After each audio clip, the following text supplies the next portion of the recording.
June 9, 1982. The skies above Lebanon burn with heat and tension. High over the Bekaa Valley, the contrails of jet engines crisscross the morning light like blades. On one side, Syrian MiG-21s and MiG-23s, Soviet-built, crewed by trained Arab pilots, watched from the shadows by Soviet advisors.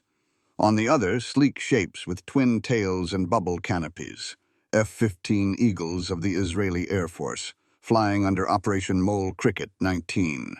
The Syrians come in fast, confident. They've done this before. Their MiGs are swift, tight-turning, proven in past Arab-Israeli conflicts. Soviet advisors have assured them. These Western planes are fancy, sure. But in a close-in fight, the MiG is the better weapon. Simple, hardy, born for dogfights. They're wrong. The first missile launches before the Syrian pilots even see the enemy.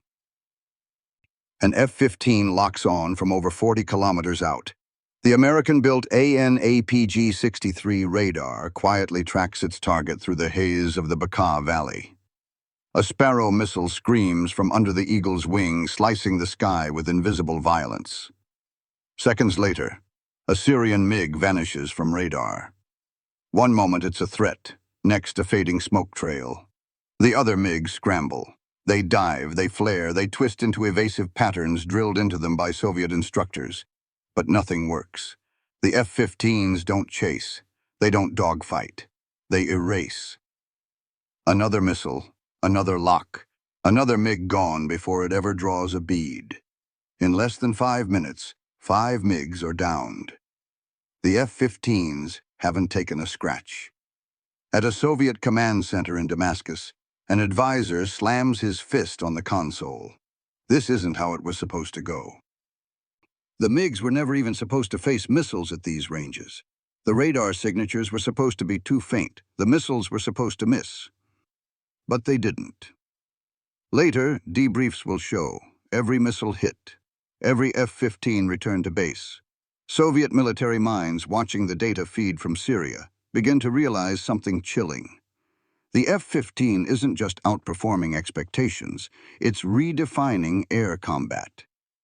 One colonel mutters to no one in particular, "This isn't a fighter, it's a sniper." That day, the myth of Soviet air superiority began to crack. Not from a stealth jet, not from secret tech, but from an eagle in the sky, flying bold and killing clean. And the worst part? It was just getting started. Before a single F-15 ever entered combat, Soviet air doctrine had already written it off.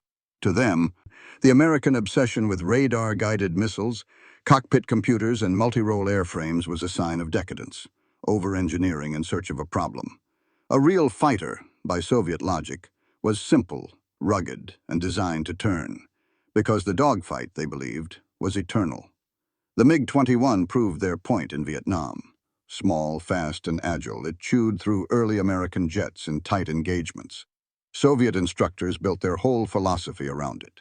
Visual contact, close quarters, fast kill. Even the newer MiG-23, faster, more powerful, more complex, was still anchored to this idea. Close in, cannon ready, turn tighter than the enemy. The F-15, on the other hand, was viewed as a flying contradiction. It was massive for a fighter, nearly 20 meters long, with 2 engines and a wingspan that seemed to belong on a bomber. Soviet pilots saw it in photos and laughed.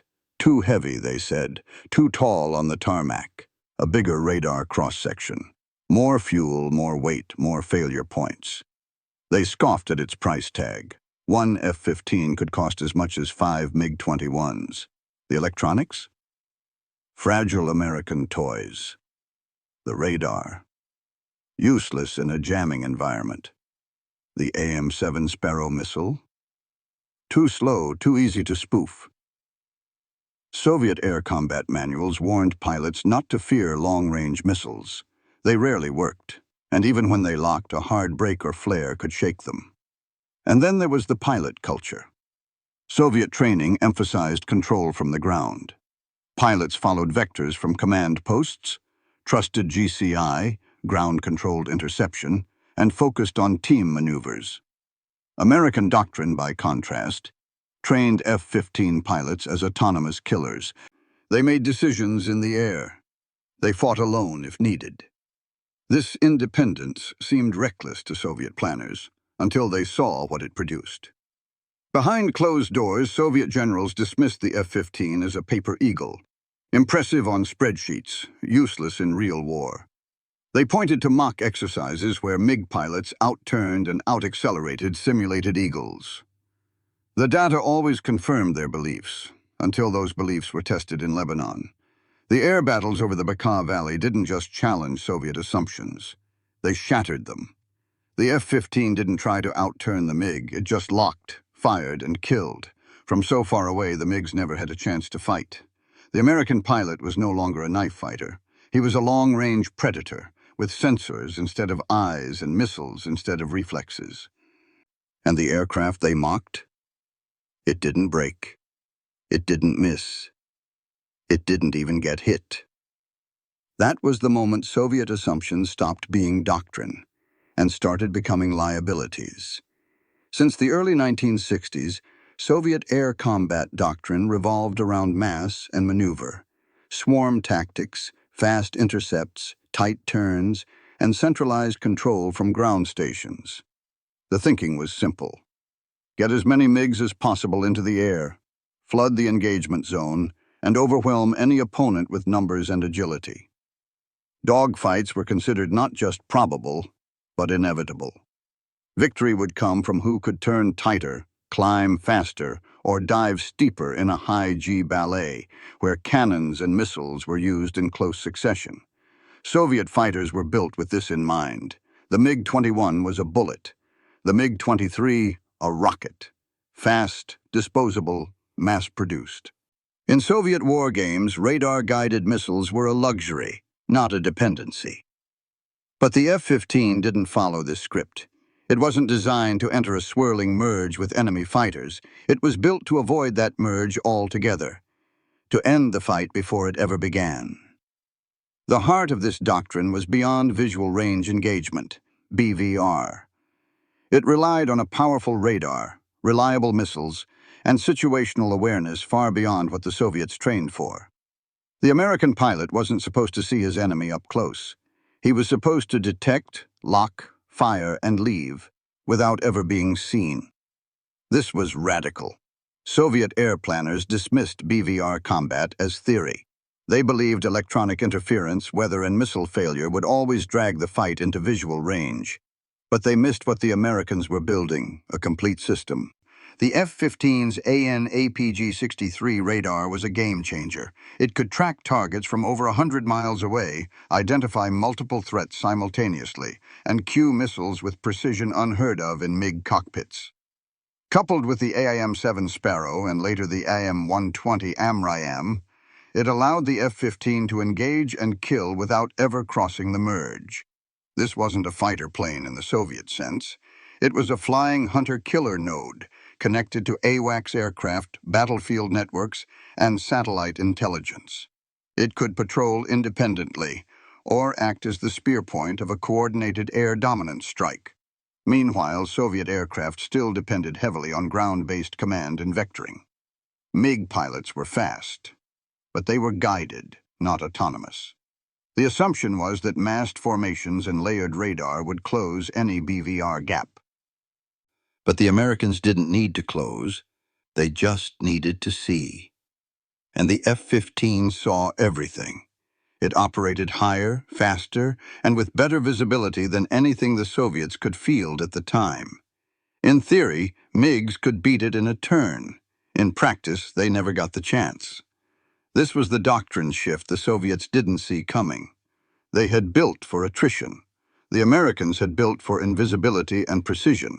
In internal memos, Soviet strategists referred to F-15 engagements as one-sided exchanges, a polite term for aerial executions. They couldn't understand how an aircraft could dominate without ever appearing inside cannon range. But that was the point.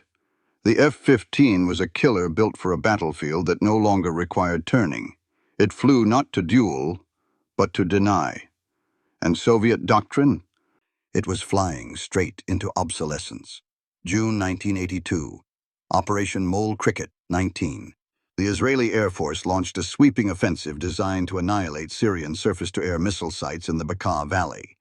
But alongside this massive CAAD, suppression of enemy air defenses strike, came something far more surgical and far more terrifying to Soviet advisors on the ground: the debut of the F-15 Eagle in real combat. Israeli F-15 squadrons flew high cover while F-4 Phantoms and A-4 Skyhawks attacked radar stations below. Syrian MiG-21s and MiG-23s scrambled to defend their airspace, raced in at supersonic speed, expecting a knife fight. Instead, they ran into a wall of invisible death. At 34,000 feet, Israeli F-15s engaged the incoming MiGs long before they appeared visually. With radar locks confirmed by AN/APG-63 systems and guided by AWACS platforms orbiting far to the west, the Eagles launched AEM-7 Sparrows from distances over 50 kilometers. Syrian pilots had no idea. Their cockpits lit up with missile warning tones. They dove, banked, flared, but it was too late. The missiles struck home. One MiG-21 detonated mid-air, disintegrating into smoke and aluminum. Another spiraled into the valley below, trailing flame. Then it happened again. And again. In just minutes, 5 Syrian MiGs were shot down, all at beyond visual range. No Israeli aircraft were hit. No dogfights occurred. The F-15s never had to turn hard. They never fired their cannons.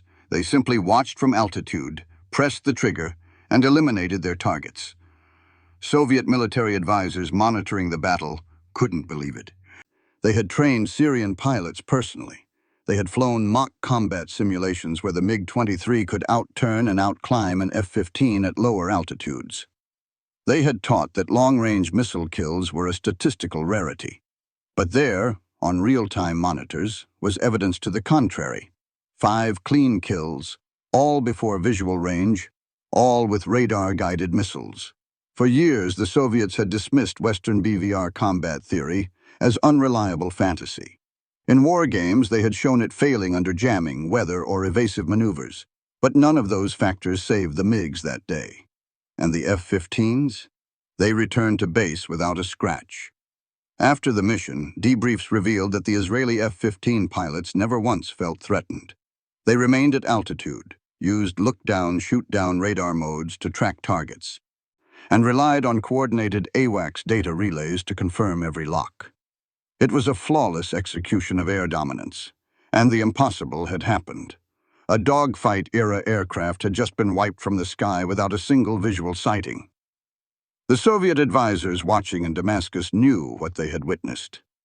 It wasn't just a defeat. It was a new chapter in air warfare, one that their own fighters weren't ready to fight. The reports came in fast, too fast.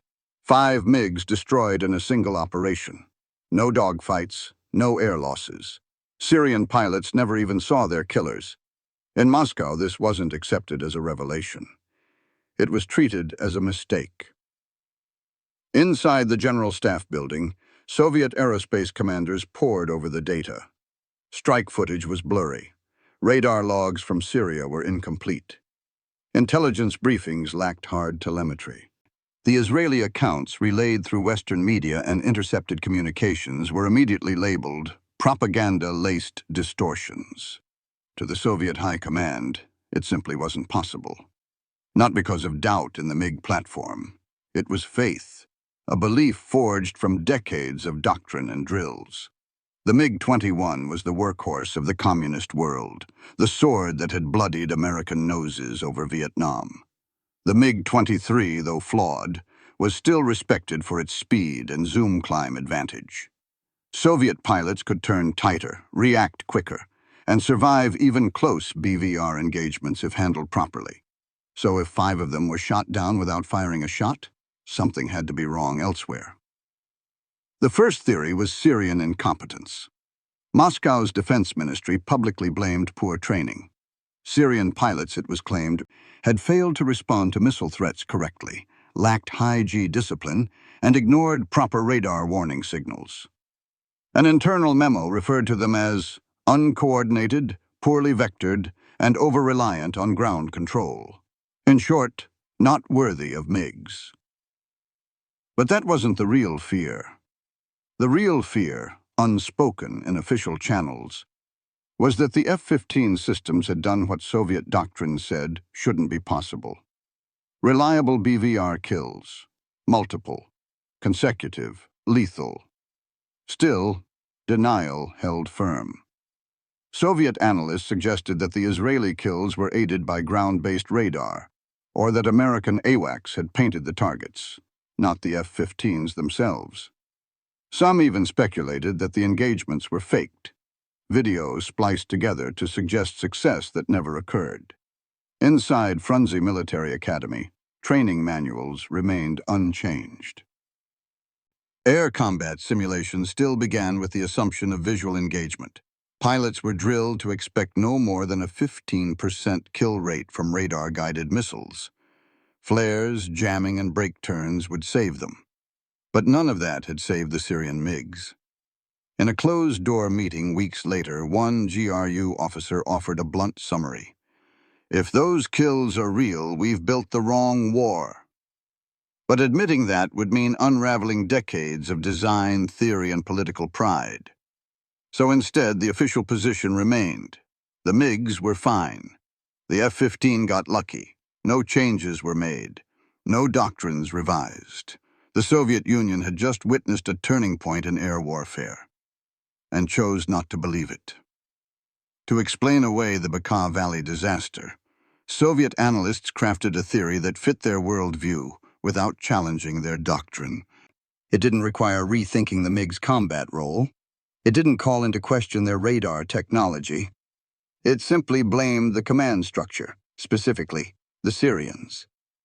According to this theory, the Syrian ground controllers had mismanaged the intercepts. MiGs weren't given proper vectoring. Their radar sweeps overlapped inefficiently. Their engagement windows were staggered, not synchronized.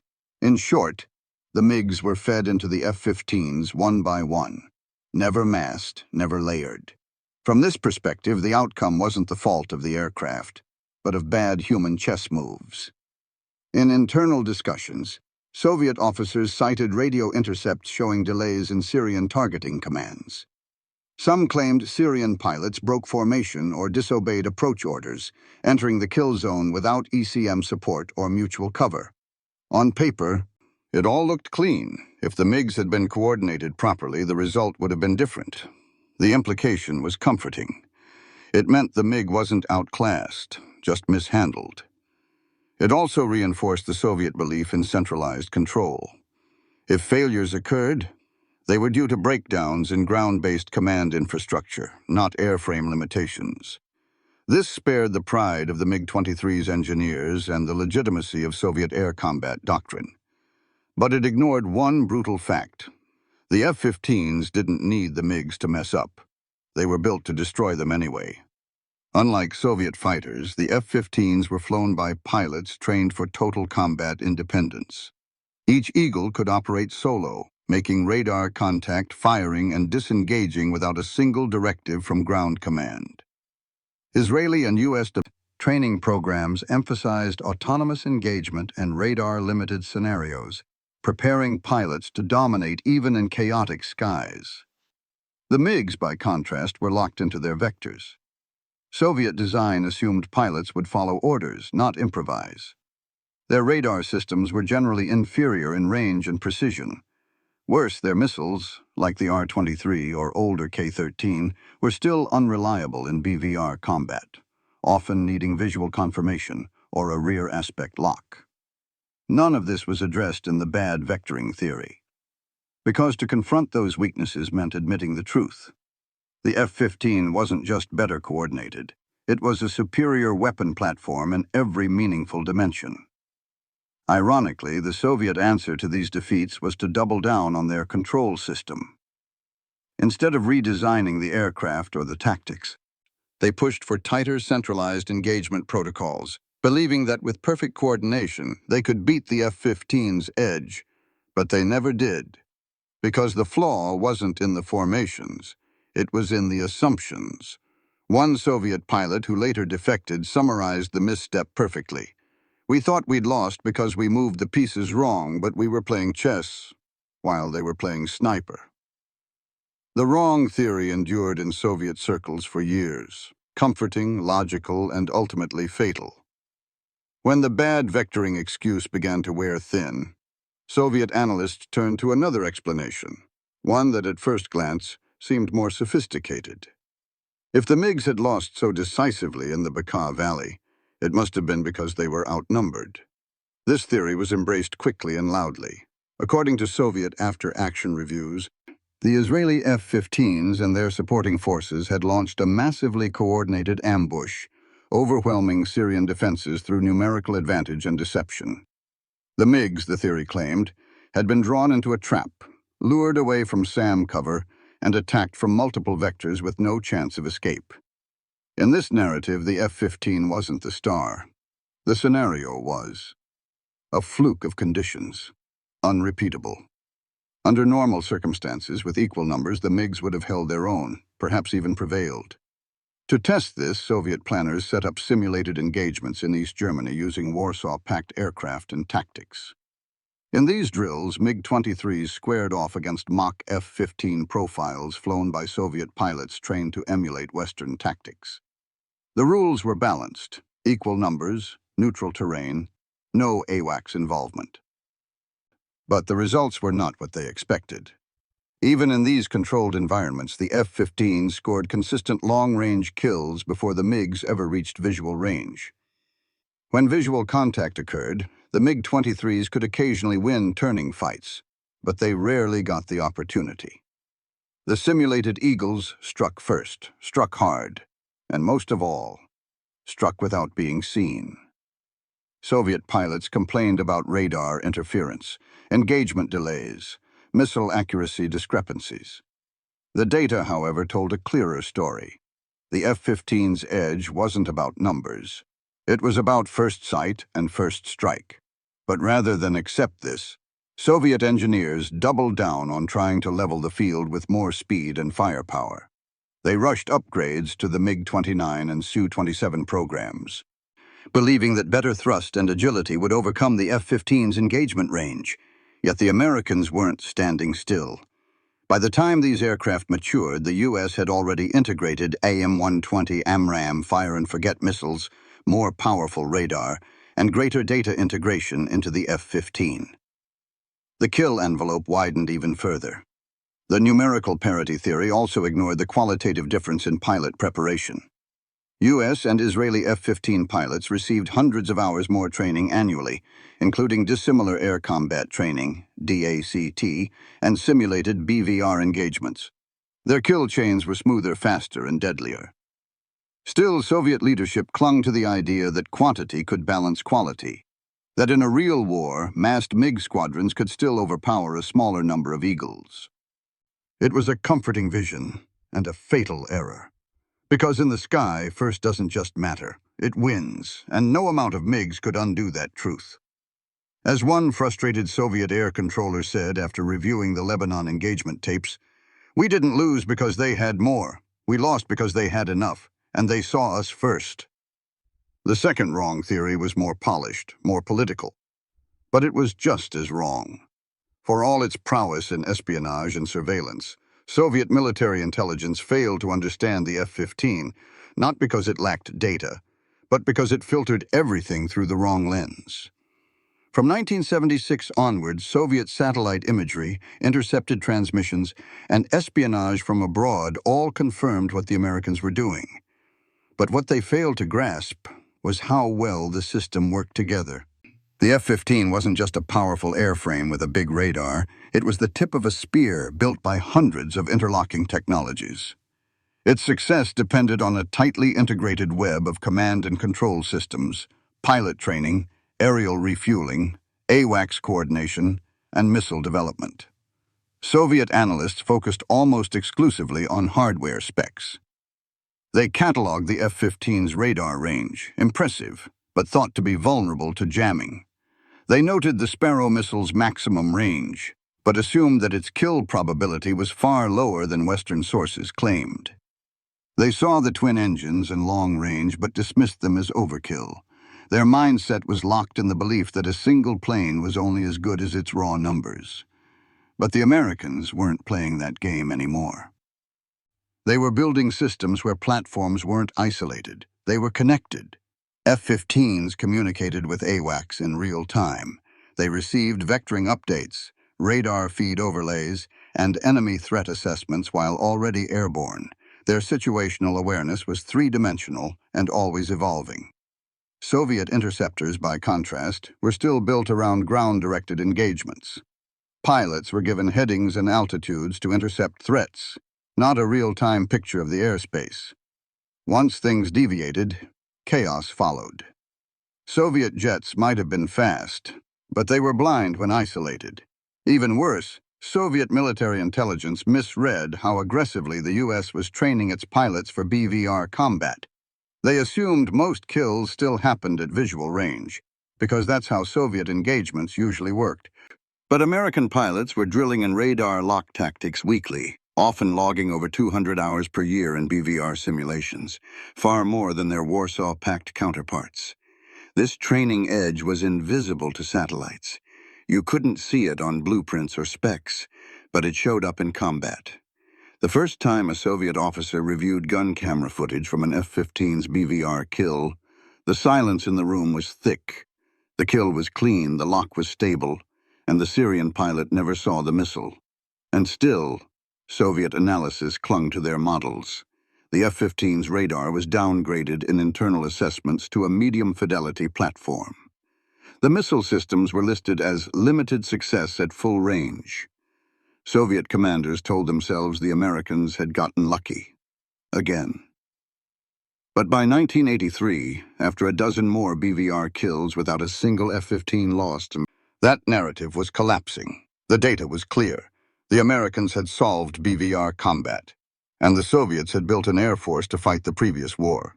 As one GRU analyst grimly noted in a classified report, "We are not behind one aircraft. We are behind an entire operating concept." The F-15 didn't just outfly its opponents. It operated in a way the Soviet system couldn't match and, more dangerously, still didn't fully understand. The F-15 was never just an aircraft. It was a node, designed not to fight alone, but as part of a networked war machine. Soviet analysts who tried to dissect it as a single platform misunderstood everything. Because the real threat wasn't in its wingspan, thrust, or radar. It was in the system it belonged to. Start with its brain, the AN/APG-63 radar. A pulse Doppler, look-down, shoot-down radar that could detect, track, and prioritize multiple targets from over 160 kilometers away. Soviet aircraft, like the MiG-23, had radars that barely performed at half that distance under ideal conditions, and never reliably in cluttered airspace. But the F-15 didn't rely on radar alone. It was wired to AWACS, Airborne Warning and Control Systems, like the E-3 Sentry. These flying command centers could scan an entire battle space, identify threats, and send target data directly to F-15 cockpits before enemy aircraft even knew they were painted. From that moment forward, the fight was never even. The F-15 pilot already had a firing solution, and behind him, an invisible logistical empire. In-flight refueling from KC-135 tankers extended mission range indefinitely. Real-time data links gave pilots threat updates mid-mission. ECM aircraft jammed enemy radars before missiles ever launched. Satellites tracked heat signatures and relayed geo-coordinates in seconds. This was the American way of air war. Deep integration. Not just platforms, but systems that enhanced each other. Even the missiles were part of this. The AIM-7 Sparrow and later the AIM-120 AMRAAM were backed by decades of improvements in guidance systems, warhead reliability, and engagement envelopes. The Sparrow could hit targets beyond 40 kilometers in the early 1980s. By the 1990s, the AMRAAM allowed fire-and-forget engagement from over 50 kilometers, letting F-15 pilots disengage the moment they launched. Soviet aircraft? They still relied on semi-active radar missiles or infrared-guided weapons that demanded tail-chase lock-ons, often requiring visual contact to be effective. But it wasn't just tech. It was training. F-15 pilots in the U.S. Air Force and Israeli Air Force trained like it was war, year-round. Red flag exercises at Nellis Air Force Base pitted them against live opponents under real BVR conditions in complex threat environments. They logged 300 flight hours per year, double or triple what their Soviet counterparts achieved. And unlike Soviet pilots, who had to rely on command instructions, F-15 pilots were taught to fight autonomously. To process radar data, interpret threat behavior, and engage or disengage without waiting for orders. Every Eagle pilot was a tactician, not a button pusher. It was this independence, this synthesis of man and machine, that gave the F-15 its most lethal quality: tempo. It could see first, shoot first, and, if needed, disengage without penalty. That meant MiGs weren't just fighting a better machine. They were fighting a faster decision cycle. While Soviet pilots waited for GCI commands, F-15 pilots were already acting. While MiG radars flickered in and out, the Eagle's radar painted targets persistently. While Soviet doctrine assumed BVR was unreliable, the F-15 proved it was decisive. This wasn't a plane. It was a system designed to destroy slower systems. And as the Cold War escalated, that truth only grew more obvious. One Soviet colonel, reviewing engagement simulations in 1985, put it simply, "We are teaching our men to win knife fights. They are building men who kill before the knife leaves the sheath." The battle that cemented the F-15's reputation didn't happen in secret. It happened on live radar feeds, in full view of Soviet advisors. June 1982, again.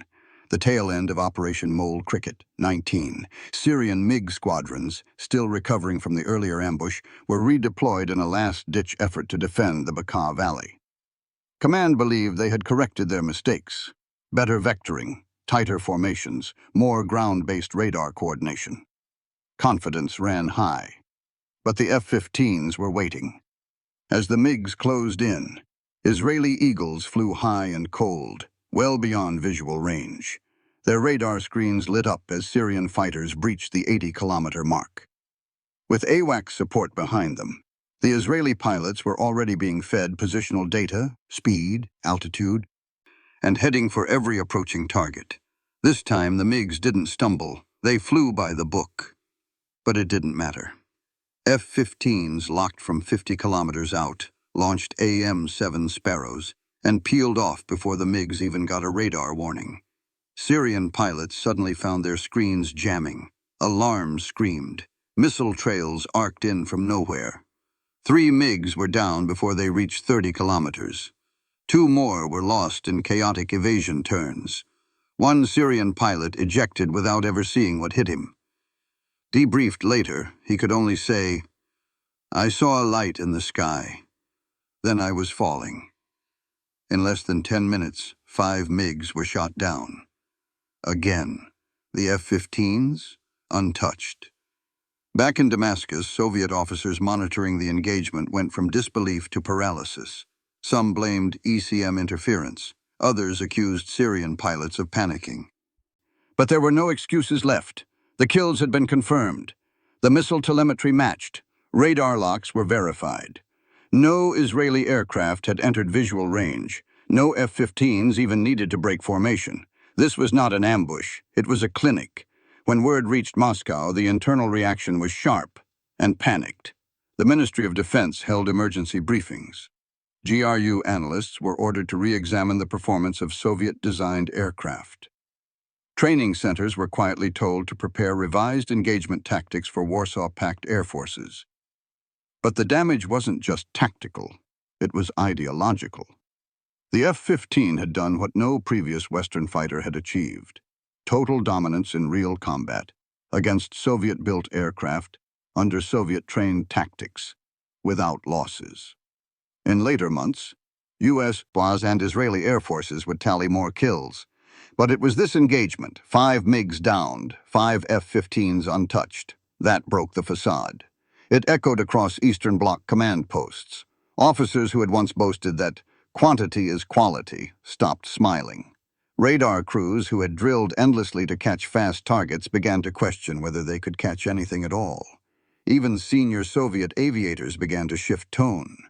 One general, in a rare moment of honesty, told a closed audience, "It's not that they kill better. It's that we don't even know we're being hunted." The humiliation didn't just come from defeat. It came from irrelevance. The MiGs were never even in the fight. And the F-15? It was already flying home. In the months following the F-15's devastating performance over Lebanon, shock waves rippled through the upper ranks of Soviet military planning. The humiliation wasn't confined to Syrian command centers or field-level advisors. It reached the very core of the Soviet defense establishment. And what it cracked wasn't just a tactical model. It cracked an ideology. For decades, Soviet air combat doctrine had been a pillar of military self-confidence. It was built on assumptions of resilience, numerical advantage, and short-range supremacy. The idea that agile, fast, rugged aircraft like the MiG-21 and MiG-23 could hold their own in any theater was more than strategy. It was national identity in the air. But now that identity was bleeding altitude. The F-15 hadn't merely outflown the MiG, it had outclassed an entire world view. Soviet command began to quietly phase out close-range supremacy in strategic forecasts. Pilots were suddenly trained in BVR tactics, but with older radar and unreliable missile platforms, their effectiveness lagged.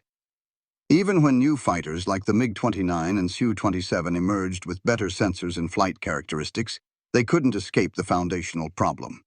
The Soviet system wasn't built for the kind of war the West had already mastered. Ground-controlled interception became a weakness. Mass formations turned into missile bait. Dogfighting skills, once lionized, became almost irrelevant.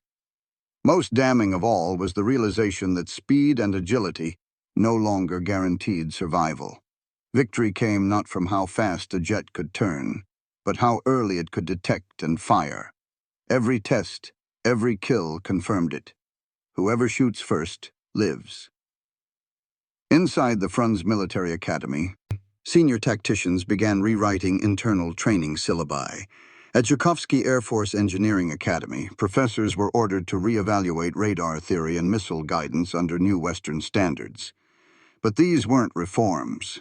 They were reactions, too late, too slow, and too constrained by industrial limits. Worse still, the Soviet economy could no longer support rapid overhaul. Building a jet was one thing. Building an ecosystem, AWACS, data links, satellite relays, intensive pilot training, was another. And it was clear now. The Americans weren't just ahead in planes. They were ahead in everything that made those planes lethal. By the late 1980s, Soviet air doctrine still pretended parity. But the frontline truth whispered among pilots and engineers was different. They were behind. Not in numbers, in concept. Even loyalist military journals began to acknowledge a shift in the qualitative advantage toward NATO. The once feared Warsaw Pact air strategy, mass air power, layered SAM belts, and swarming interceptors, was becoming a fossil, a leftover from an era when wars were fought in lines and won with volume. One Soviet colonel, in a moment of private candor, said it best. They stopped playing our game, and we never learned theirs. The F-15 in this light wasn't just a fighter. It was a mirror, and what it showed the Soviets was a future they weren't ready for. Decades have passed since those kills over the Bekaa Valley. The Cold War is over. The MiG factories are silent. The Soviet Union is gone. But the F-15? It's still flying. Still undefeated in air-to-air combat. Still patrolling skies around the world. Upgraded, modernized, and fused with digital warfare capabilities, the Eagle's silhouette remains unchanged. But what lies beneath is more advanced than any Soviet engineer could have imagined. AESA radar, AMRAAMs, infrared search and track, satellite-guided awareness. And still that streak holds. 100-plus air-to-air kills. 0 losses. In training, today's pilots still study the 1982 engagements. They examine radar readouts, gun camera footage, and missile telemetry not just for tactics, but for what those battles revealed. Because the F-15 didn't just win in combat, it won in concept. It proved that air dominance is no longer about who can turn faster or who can climb higher, but who can see first, decide first, and act without hesitation. The MiGs never saw it coming. The Soviet Union never adapted fast enough. And history was shaped not by nuclear fire or grand invasions, but by 5 missiles launched high over a valley in a war few remember, that rewrote the laws of aerial warfare. Today, Russian pilots fly modern variants of those old designs, improved and menacing. But they do so in a world shaped by a lesson Moscow once refused to learn. Because whenever a radar contact appears at long range, high speed, and high altitude, every air force in the world checks again. Is it a drone, a decoy, or is it an F-15? The eagle still flies, and in its shadow, the ghosts of Cold War MiGs still fall.